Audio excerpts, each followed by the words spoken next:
আসসালামু আলাইকুম দর্শক, সবাই কেমন আছেন? আশা করি ভালো আছেন। তো আপনাদের অনেকেরই একটা প্রশ্ন থাকে, আপনারা স্পেনে কিভাবে ভিজিট ভিসায় আসবেন। অনেকেই প্রশ্ন করেন আরব কান্ট্রি থেকে কিভাবে আসবেন, আবার অনেকেই প্রশ্ন করেন এবং কমেন্ট করেন কিভাবে বাংলাদেশ থেকে আপনারা স্পেনে ভিজিট ভিসায় আসতে পারেন। তো আজকে আমার এই ভিডিওতে থাকছে কিভাবে আপনারা বাংলাদেশ থেকে এবং বিভিন্ন আরব কান্ট্রিগুলো থেকে স্পেনে ভিজিট ভিসায় আসতে পারেন। আজকের ভিডিওটা এই বিষয় হবে। তো বেশি কথা না বলে আজকের ভিডিওটা আমি শুরু করছি।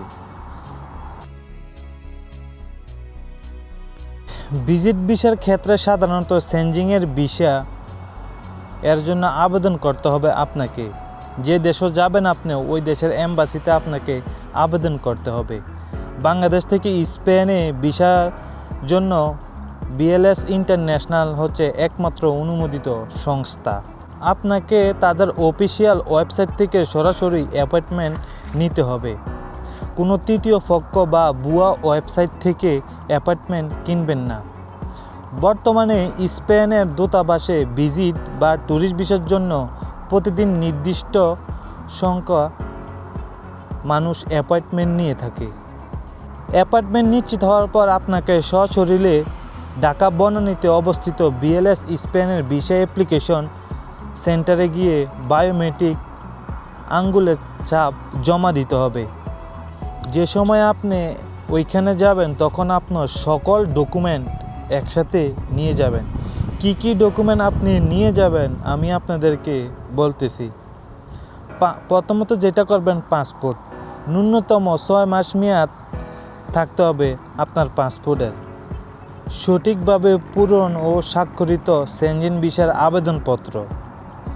সাম্প্রতিক তোলা 2 কপি পাসপোর্ট সাইজের ছবি, আর ওই পাসপোর্ট সাইজের ব্যাকগ্রাউন্ড কিন্তু শুধু সাদা হতে হবে। যদি আপনার পিছনে অন্য কোনো ব্যাকগ্রাউন্ড থাকে তাহলে কিন্তু নিবে না। ইউরোপ ইউনিয়নে যত ছবি, কোনো ডকুমেন্ট জমা দেওয়ার জন্য যদি আপনার ছবি লাগে তাহলে আপনার ব্যাকগ্রাউন্ড সাদা হতে হবে। তারপর যেটা করবেন, ভ্রমণের উদ্দেশ্যে ব্যাখ্যা করে একটা লেটার লিখবেন। আপনি কি কারণে যাবেন, কোথায় ঘুরবেন, কতদিন থাকবেন, এগুলো নিয়ে একটা লেটার লিখবেন।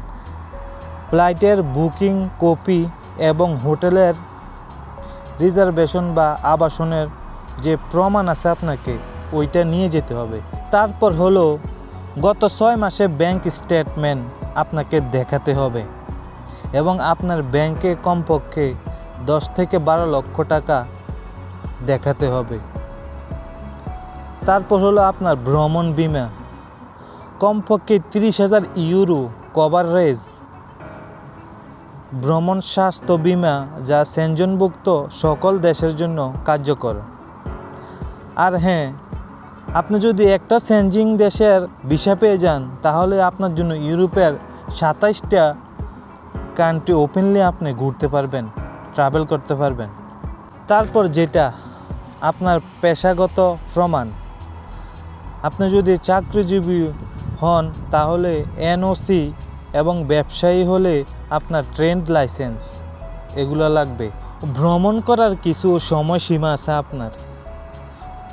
ভ্রমণের অত্যন্ত 15 দিন আগে আবেদন করতে হয়, তবে সর্বোচ্চ 6 মাস আগে থেকে আবেদন করা আপনার জন্য ভালো হবে। তো এতক্ষণ আমি যেই বিষয়গুলো বলছি, যেগুলো বলছি আপনাদেরকে, এই সব কিছু আপনারা ওই ফর্ম যে সময় পূরণ করে জমা দিতে যাবেন তখন সব কিছু নিয়ে যাবেন। মনে করে এতটুকুই, বেশি কিছু না। আর এখন বলতেছি কিভাবে আপনারা বিভিন্ন সৌদি আরব, ওমান, কাতার, দুবাই, বিভিন্ন আরব কান্ট্রি থেকে কিভাবে স্পেনে ভিজিট ভিসায় আসতে পারেন সেই বিষয়ে এখন আমি আপনাদেরকে বলতেছি। প্রথমত যেটা করবেন, আপনি যে দেশে থাকেন ওই দেশের বৈধ যে ইকামা বলে ওইটা অবশ্যই আপনার থাকতে হবে। এটা না থাকলে কিন্তু আপনি কোনো দেশেই ভিজিট ভিসা পাবেন না। ওই আকামা থাকলে আপনি ওই দেশের স্প্যানিশ কনসুলেট বা এম্বাসি থেকে ফর্ম জমা দিবেন। আর আবেদন ফর্মটা আপনারা ওই যে দেশে ঘুরতে যাবেন ওই দেশের ওয়েবসাইটে গিয়ে আপনারা ডাউনলোড করে নেবেন। তো তারপর যেটা হবে আপনি যে কোম্পানিতে থাকেন এই কোম্পানির একটি এনওসি আপনাকে নিয়ে যেতে হবে। এনওসি হলো আপনার যেখানে উল্লেখ থাকবে যে আপনি স্পেনে ভ্রমণ করেছেন এবং নির্দিষ্ট সময় পর আপনি আবার আপনার ওই দেশে ফিরে যাবেন। তো তারপর হলো সেম আপনার ব্যাংক স্টেটমেন্ট দেখাতে হবে। স্থানীয় ব্যাংক থেকে গত 3 থেকে 6 মাসে স্টেটমেন্ট একটি অত্যন্ত গুরুত্বপূর্ণ, কারণ আপনার আর্থিক সচ্ছলতা সেখান থেকে যাচাই করা হবে।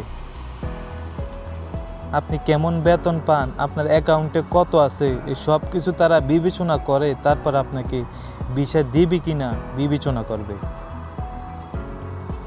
সেম বাংলাদেশের ক্ষেত্রে যত টাকা অ্যামাউন্ট দেখাতে হয় তত টাকাই দেখাবেন আপনারা। আপনার পাসপোর্টের মেয়াদ কমপক্ষে 6 মাস থাকতে হবে। এমনটি বলছিলাম বাংলাদেশের ক্ষেত্রে হোটেল বুকিং এবং আপনার ফ্লাইট বুকিং এই সব কিছু মানে সেম বাংলাদেশের যে প্রসেসটা ওইভাবে আপনারা আরব কান্ট্রি থেকে প্রসেস করে স্পেনে ভিজিট ভিসার জন্য আবেদন করতে পারেন। তো আজকের ভিডিওটা এই পর্যন্তই। আশা করি আপনাদেরকে আমি বুঝাতে পেরেছি কিভাবে আপনারা নিজেই ইউরোপের যে কোনো দেশে আপনারা নিজেই আবেদন করে আপনারা ভিজিট ভিসায় আসতে পারেন। সবাই ভালো থাকবেন, সুস্থ থাকবেন। যদি এরপরে আরও কোনো কমেন্ট করতে হয়, আপনাদের কোনো বিষয় জানতে হয়, আমার ভিডিওতে আপনারা কমেন্ট করে জানিয়ে দিবেন। আমি আপনাদেরকে ভিডিওর মাধ্যমে জানানোর চেষ্টা করব। সবাই ভালো থাকবেন। আল্লাহ হাফেজ।